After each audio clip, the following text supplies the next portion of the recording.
11 యూనివర్సిటీలు ఉన్నాయి మన రాష్ట్రంలో, గవర్నమెంట్ యూనివర్సిటీలు.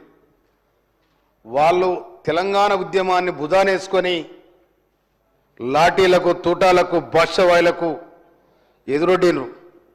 ప్రభుత్వం ఏర్పడిన తర్వాత ఒక్కరు కూడా అడంకర పోయి చూసిన పాపాన లేరు. కానీ ఒక వ్యాపారం అయితే మంచిగా జరిగింది. అలా ఉన్న మంత్రులు ఇద్దరు మంత్రులైతే గారులే, కానీ మల్లారెడ్డికి యూనివర్సిటీ వచ్చింది, పల్లరాజేశ్వరరెడ్డికి యూనివర్సిటీ వచ్చింది. ఈ ఎట్లొచ్చిందో నాకు, మల్లారెడ్డి మంత్రి, పల్లరాజేశ్వరరెడ్డి ఇంత వ్యాపారం అంతా. అయితే వాళ్ళకైతే యూనివర్సిటీలు బాగానే వ్యాపారం అయింది, కానీ మరి ఇది ఎట్లయిందో నాకు తెలియదు. నువ్వు ఆడున్నావు, నీకేం తెలుసు చెప్పు, నీకేం తెలుసు? నువ్వు అక్కడున్నావా ఇక్కడున్నావా?